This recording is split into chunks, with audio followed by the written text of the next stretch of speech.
जानते हैं हर व्यक्ति दुखी क्यों है? बहुत बड़ा कारण है। हर व्यक्ति इसलिए दुखी है क्योंकि आज तमाम इच्छाएं व्यक्ति की उसे परेशान कर रही हैं। आपके सुखी होने का मैं एक मंत्र आपको दे सकता हूं। जिसे सुखी होना हो वो अपनी इच्छाओं को समाप्त कर दे।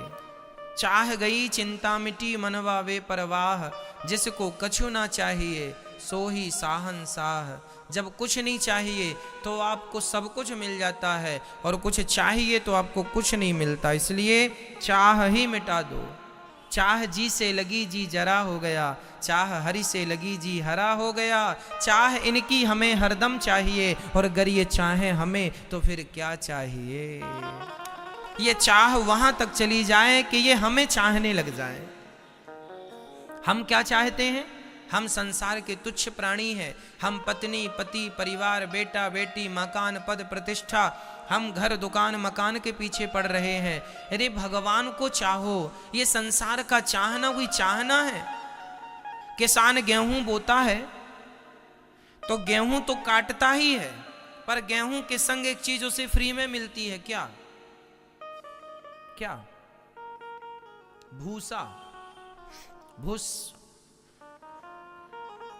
जैसे किसान भूसा के लिए गेहूं नहीं बोता, बोता है गेहूं के लिए, पर गेहूं तो मिलती ही मिलती है, संग उसे फ्री में क्या मिलता है? भूसा। उसी प्रकार ये मनुष्य का शरीर तुमने भगवान को पाने के लिए जन्म लिया है, भगवान को पाने के लिए मनुष्य का शरीर धारण किया है। अरे भगवान को पाने के लक्ष्य से चलते रहो तो संसार का सुख वैभव प्रतिष्ठा पति पत्नी बेटा बेटी भूसे की तरह है, ये तो मिलेंगे ही। अरे गेहूं मिलेगी तो भूसा जाएगा कहाँ? भगवान मिलेंगे तो ये संसार का सुख जाएगा, ये तो मिलेगा ही मिलेगा। लेकिन विडंबना ये है कि हम उस भगवान को छोड़कर भूसे के पीछे भाग रहे। हमें तो भूसा दे दो, भूसा दे दो। ये पत्नी पति बेटा बेटी पैसा पद प्रतिष्ठा जिसके पीछे आप भाग रहे हो, मैं ये नहीं कहता कि पैसे ना कमाओ, कर्म करना बुरा नहीं है, पैसे कमाना बुरा नहीं है, पर उस पैसे में आसक्ति रखना बुरा है। समझ रहे हैं? दो बातें हैं यहां पर। नहीं समझोगे सही तरीके से तो मेरी बात का गलत अर्थ हो जाएगा। पैसा कमाना बुरा नहीं है, मैं ये नहीं कहता कि आप हाथ पे हाथ रखे बैठ जाओ, ऐसे में तो अकर्मण्यता आ जाएगी। पैसा खूब कमाइए, काम खूब कीजिए, पसीना खूब बहाइए, पर जो धन के पीछे आप पागल हैं वो पागलपन धन के पीछे ना होकर वो पागलपन भगवान के पीछे हो तो जीवन संवर जाएगा। वो पागलपन ना हो धन से। हम ये नहीं कहते कि पैसा ना कमाओ, खूब पैसा कमाओ, भगवान करें आपके पास करोड़ों हो अरबों हो खरबों हो, लेकिन उसमें रत्ती भर भी मोहब्बत ना हो। प्रेम तो भगवान से ही हो। पैसे से प्रेम कर लोगे तो किसी का कोई फायदा नहीं है। बताओ, कर लो ना पैसे से प्रेम, है तो आप लोगों को पैसों से प्रेम, क्या फायदा हुआ? और मीराबाई ने पैसों से मोह हटाकर भगवान में मन लगाया। सदियां बीत गई, मीरा भले लोग कहते हैं मर गई, पर आज भी भक्तों के हृदय में जिंदा है। इसलिए मीरा की जयंती तो मनाई जाती है, विवेकानंद जी की जयंती तो मनाई जाती है, पर बड़े बड़े लोगों की टाटा बिरला अडानी अंबानी की जयंती नहीं मनाई जाती। मेरे भाई, पैसे वालों की जयंती नहीं होती, जो भगवान को प्राप्त कर लेते हैं उन्हीं को लोग याद करते हैं। धनवानों को कौन याद करता है? आज हैं कल नहीं रहेंगे, कौन याद करेगा? पर भक्तों को तो सदियां बीत गई, आज भी याद किया जाता है उसी सम्मान के साथ। हाँ या ना? इसलिए जीवन में सार तत्व हम आपको समझा रहे हैं कि परिवार बुरा नहीं है, उस परिवार से जो अटैचमेंट है आपका वो बुरा, हम उसके लिए मना कर रहे हैं। जीवन में सुख का मूल क्या है? सुख का मूल है इच्छाओं का परित्याग करना। जी जो है हमारा मन, इनसे लग जाए। ये जो इच्छाएं हैं हमारी संसार को पाने की, ये संसार को पाने की इच्छाएं समाप्त होकर बस भगवान को पाने की इच्छाएं हो जाएं कि कन्हैया तुम्हें एक नजर देखना है, जिधर तुम छिपे हो उधर देखना है। चाह जी से लगी जी जरा हो गया, चाह हरि से लगी जी हरा हो गया, चाह इनकी हमें हरदम चाहिए, और अगर ये चाहें हमें। इतना प्यार करो भगवान से, इतना प्यार करो भगवान से कि आज आप भगवान को चाह रहे हैं, वो दिन आए कि भगवान आपको चाहने लग जाएं। चाह जी से लगी जी जरा हो गया, चाह हरि से लगी जी हरा हो गया, चाह इनकी हमें हरदम चाहिए, और अगर ये चाहें हमें तो फिर क्या चाहिए। जीवन की दौड़ वहां समाप्त होती है। गंगा तब तक दौड़ती है गंगोत्री से निकलकर जब तक सागर की प्राप्ति नहीं हो जाती। अरे जीवन में दौड़ भाग तब तक है जब तक परमात्मा रूपी सागर प्राप्त नहीं हो जाता। परमात्मा रूपी सागर प्राप्त हो जाए तो जैसे गंगा सागर में जाकर बिल्कुल शांत हो जाती है, उसकी दौड़ समाप्त हो जाती है। जीवात्मा की दौड़ तब समाप्त होगी जब परमात्मा की गोद प्राप्त हो जाएगी, परमात्मा के चरण प्राप्त हो जाएंगे। इसलिए आज लोग भाग रहे हैं, परेशान है। क्यों? क्योंकि अभी तक तुम्हें वो गोद प्राप्त नहीं हुई जिस गोद के लिए तुमने जन्म लिया है। क्या करो, तुम रास्ता ही भटक गए हो। जाना था वृंदावन पर पहुंच गए दिल्ली, सीधा निकल गए। अब रास्ता, अब एक सज्जन दिल्ली पहुंच गए, कहीं से आए होंगे, दक्षिण भारत से आए एक सज्जन, वृंदावन उनका बहुत सुना कि भाई वृंदावन में बिहारी जी हैं, चलो जरा वृंदावन चलते हैं। तो वृंदावन आए तो सही, पर उनकी ट्रेन जो है मथुरा स्टेशन रुकी तो सही, पर वो क्या हुआ कि उनकी नींद लग गई और ट्रेन उसके बाद सीधा वो दिल्ली पहुंच गई। अब वो दिल्ली उतर गए और दिल्ली में वहां लोगों से पूछ रहे, भैया ये बिहारी जी कहाँ हैं, ये वृंदावन कहाँ है। उन्होंने कहा भाई दिल्ली में वृंदावन नहीं है, वृंदावन तो वृंदावन में है। आप गलत जगह पर पता ढूंढ रहे हैं। बिहारी जी के लिए तो आपको पहले वृंदावन जाना पड़ेगा। आप बहुत आगे आ गए, थोड़ा पीछे जाइए। बस यही जीवन का सिद्धांत है।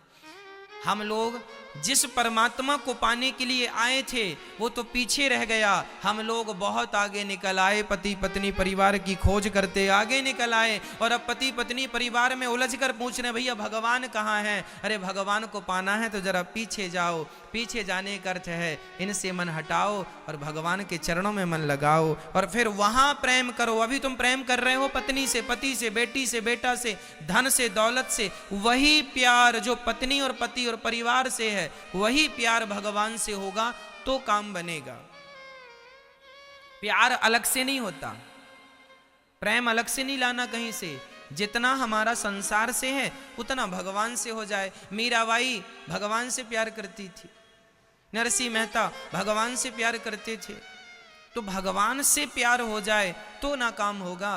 अब हमारा प्यार तो जमाने भर से है, इनसे भी प्यार, इनसे भी प्यार, इनसे भी प्यार।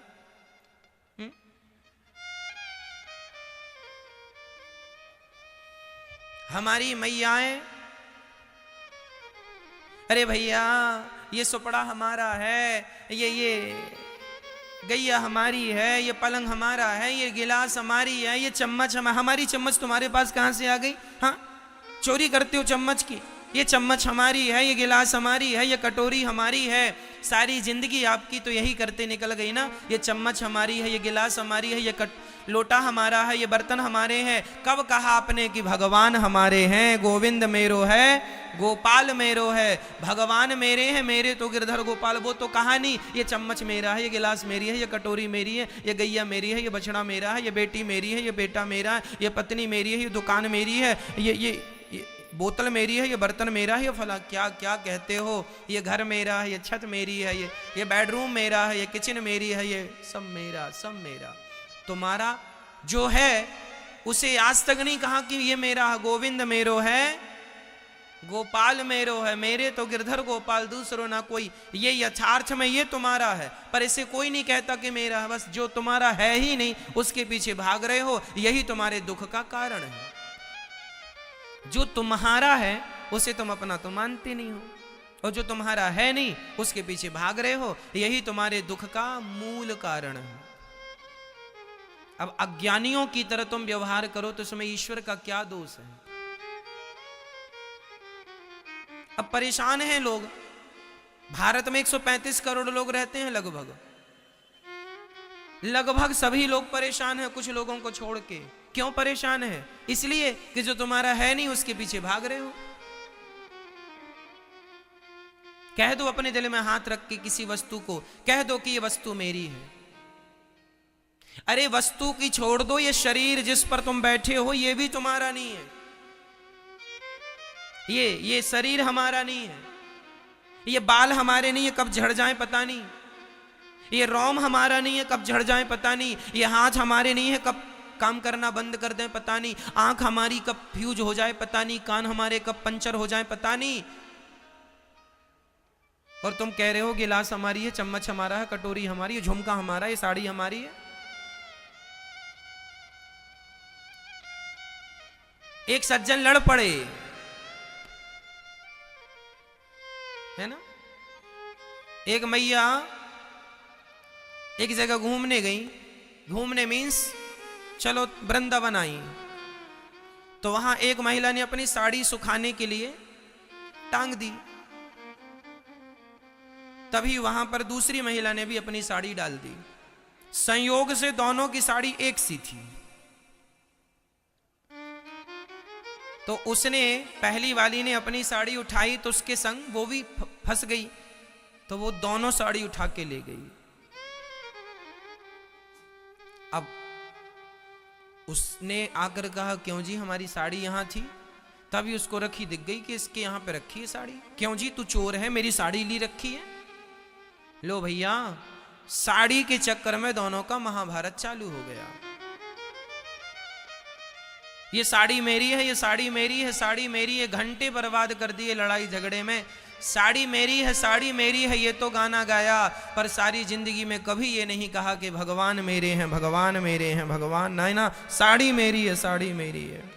ये जमीन मेरी है, ये मेरी जमीन में तुमने बाड़ी लगा ली, तार लगा लिया। ये भाई मेरी जमीन है, 2 इंच तुमने बढ़ा ली, 1 फीट तुमने मेरा कब्जा कर लिया। ये जमीन मेरी है, ये खेत मेरा है, ये घर मेरा है, ये प्रॉपर्टी मेरी है। कब कहा अपने इस प्रेम से कि गोविंद मेरा है, भगवान मेरे हैं। और नहीं कहोगे जब तक, तब तक यूं ही पिसते रहोगे। पुनरपि जननम पुनरपि मरणम पुनरपि जननी जठरे शयनम। जन्म मृत्यु जन्म मृत्यु जन्म मृत्यु का चक्र चलता रहेगा। तुम पिसते रहोगे, कभी स्त्री बनोगे, कभी पुरुष बनोगे, कभी हाथी बनोगे, कभी घोड़ा बनोगे, कभी चींटी बनोगे, कभी मकड़ी बनोगे, कभी कुछ बनोगे। पिसते रहो। यदि इस चक्र से बचना है, मोक्ष के द्वार तक पहुंचना है, तो छोड़ दो कि संसार मेरा है। कहने लग जाओ कि बस भगवान मेरे हैं, भगवान मेरे हैं, कृष्ण मेरे हैं, श्रीमन नारायण मेरे हैं, श्रीमन नारायण मेरे हैं, बस वही मेरे हैं। ये यथार्थ है। अब इसके बल पर काम करो। मैं बिल्कुल फिर से दोहरा दूं कि मैं ये बिल्कुल नहीं कहना चाहता कि आप अकर्मण्य हो जाएं। काम करें, पत्नी के संग रहें, पर भाव यही रहे कि ये पत्नी मेरी संपत्ति नहीं, ये तो ईश्वर की संपत्ति है। ये बेटा मेरा नहीं, ये भगवान का दिया प्रसाद है। ये दुकान मेरी नहीं, ये दुकान परमात्मा का दी प्रसाद है। हम तो एक मैनेजमेंट कर रहे हैं समाज। मैनेजर जो होता है बैंक का, क्या वो बैंक उस मैनेजर की होती है? अरे बैंक का सारा हिसाब किताब मैनेजर करता है। करोड़ों का लेन और करोड़ों का देन, लेन देन कौन करता है? मैनेजर करता है। उसी के हाथ में चाबी होती है। करोड़ों का हिसाब करता है, लेना और देना करता है। पर वो मैनेजर कभी ये नहीं कहता कि मैं इस बैंक का मालिक हूं। उसी तरह तुम अपने घर में केवल मैनेजमेंट के लिए हो, मैनेजर हो। तुम्हारे परिवार का, दुकान का, तुम्हारे जीवन का, तुम्हारे शरीर का, तुम्हारी श्वासों का, तुम्हारी धड़कन का मालिक तो गोविंद है, कृष्ण मालिक हैं। मालिक वो हैं, तुम केवल मैनेजर हो। लेकिन तुम गलती क्या करते हो? मालिक बने बैठ गए, मैं मालिक हूं। अरे तुम्हारी सांसें भी उस परमात्मा के अधीन हैं, हाँ या ना? तुम्हारे अधीन होती तो तुम तो कभी मरते ही नहीं। यदि तुम्हारी सांसें तुम्हारे अधीन हैं तो तुम मर क्यों गए? क्यों मर गए वो लोग जो कहते थे मेरे पास बड़ा पैसा है? कहां गए? पर पैसा बचाए तुम्हें? आए बचाने पैसा? आए बचाने तुम्हारी प्रतिष्ठा? ना प्रतिष्ठा बचाएगी, ना पैसा बचाएगा। तुम्हारी श्वासों पर जो है ना परमात्मा का अधिकार है। इसलिए हम अपने घर के मैनेजर हैं। मैनेजमेंट संभालो, घर की देख रेख करो, जिम्मेदारियां उठाओ, निभाओ, पर मालिक भगवान है। प्रभु आप ही हमारे पालनहार हैं, आप ही हमारा पोषण कर रहे हैं, आप ही इस जीवन के हमारे सारथी हैं। जैसे अर्जुन के सारथी भगवान बने, हमारे भी यथार्थ में सारथी वही है। पर लोग हम अहंकारी हैं ना, जरा जरा सी बात में अहंकार करके मैंने ये कर लिया, मैंने वो कर लिया, मैंने ये, ना जी, मैंने नहीं, मेरे द्वारा परमात्मा कर रहे हैं। अरे भाई, बादल जो है ना उसी दिशा में चलते हैं जिस दिशा में हवा चलती है। हाँ या ना? बोलो हाँ। तुम बादल हो और परमात्मा हवा है, जैसे वो तुम्हें चलाएंगे तुम्हें वैसा चलना पड़ेगा। तुम अपनी मर्जी के मालिक नहीं हो। हम बादल हैं और बादल हमेशा उसी दिशा में चलते हैं जिस दिशा में हवा चलती है। हाँ या ना? क्या हवा के विपरीत बादल चलते हैं? ना जी, हवा के साथ चलते हैं बादल। जैसे परमात्मा चल, इसलिए बड़े बुजुर्ग कहावत कहते हैं ना, जैसी हवा चले चल पड़ो। पुरानी कहावत भी है ऐसी। क्यों? तो परमात्मा, यदि आज तुम्हें कोई दुख आया है तो समझ लो कि परमात्मा की हवा ऐसी चल रही है, इसलिए दुख आया है। तो दुख को ही परमात्मा का प्रसाद मान लो। कभी कभी ककड़ी कड़वी होती है ना जी, ककड़ी कड़वी, तो रोज मीठी मीठी खाए तो आज कड़वी खा लो।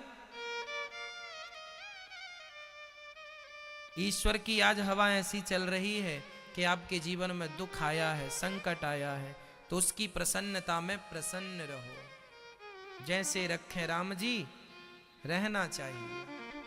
और यदि आज आप लोग बड़े अमीर हो गए हैं और घर बढ़िया, भगवान ने खूब धन दिया है, आप अच्छा काम कर रहे हैं, खूब उन्नति हो रही है, आपका खूब नाम इज्जत बढ़ रही है, बढ़ रहा है, तो समझ लो कि परमात्मा ऐसी ही हवा चला रहे हैं। उसमें भी परमात्मा का धन्यवाद करो। हे ईश्वर, आपका धन्यवाद, आपने मुझे धन इसलिए दिया है कि मैं ज्यादा से ज्यादा धर्म कर सकूं। जितना धन आवे उतना धर्म ज्यादा करो। क्यों? यही है पॉजिटिव थिंकिंग, पॉजिटिविटी, सकारात्मकता। लेकिन हम लोग नहीं समझते इन बातों को। हम लोग ये समझते हैं कि बस हम कर रहे हैं, हमें मिल रहा है। ना जी, बहुत लोग काम कर रहे हैं, सबको कहां मिल रहा है? तुम पर भगवान की कृपा है, इसलिए तुम्हें विशेष मिल रहा है। इसलिए अपने कर्म को ईश्वर की कृपा से जोड़ दो। हमारा कर्म जो है, हम जो भी प्राप्त कर रहे हैं, वह भगवान की कृपा है। हमारी मेहनत नहीं है, हमारे ऊपर तो केवल भगवान की कृपा है। सदा उसकी कृपा का अनुभव करते रहो। फिर भगवान,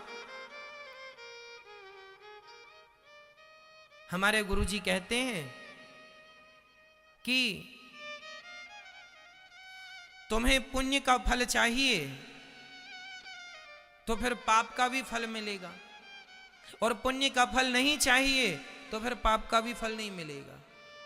इसलिए हम कहते हैं, ना पाप का फल हम ना हम पाप करें, ना हम पुण्य करें, हम केवल परमात्मा का चिंतन करें। और जो यथार्थ में शास्त्र आदेश दे रहे हैं कि किसी का दिल नहीं दुखाना, किसी का हम दिल ना दुखाएं। अब किसी का दिल ना दुखाने में ये पुण्य है कि पाप है, मैं नहीं जानता। मैं सबकी सेवा करूं, अब ये पुण्य है कि पाप है, मैं नहीं जानता। ना मैं पाप जानता, ना मैं पुण्य जानता। मैं तो केवल किसी को रोता हुआ ना देखूं, मैं तो सदा लोगों की सेवा करूं, लोगों पर दया करूं। जो ये कर रहा हूं, मैं अच्छे काम करता रहूं। अब ये पुण्य है कि पाप है, ये परिभाषा, ये गणित परमात्मा लगाएगा। हम अपना अच्छा कर्म करते रहें, ना अच्छे की अच्छा लेने की कामना करें। हमें कोई फल चाहिए ही नहीं। हम अच्छा करेंगे सब काम, लेकिन हमें उसके बदले कुछ चाहिए नहीं। भगवान से कुछ ना मांगो। मैं अगर मांगूं तुझे, तुम न देना मुझे, वरना प्रेमी नहीं मजदूर हो जाऊंगा। कुछ ना चाहिए। चाह गई चिंता मिटी मनवा बेपरवाह, जिसको कछु ना चाहिए सो ही साहंसाह। जब कुछ ना चाहिए आपको, तो सच्ची कहता हूं, आपको फिर भगवान सब कुछ देंगे। जब कुछ चाहने की इच्छा नहीं है तो, और कुछ चाहते हो ना तो फिर कुछ नहीं मिलेगा। ऐसे ही होता। ये संसार का सुख परछाई की तरह है। सवेरे सवेरे पश्चिम दिशा की तरफ दौड़ लगाओगे ना तो परछाई आपसे आगे आगे चलेंगी। जितना दौड़ोगे परछाई पकड़ने, परछाई उतनी दूर भागेगी। इसलिए एक काम करो, पलट जाओ, सूर्य भगवान की तरफ मुंह करके भागो, सूर्य भगवान की तरफ। तो जो परछाई अभी आपके आगे आ गई थी, अब वही परछाई आपके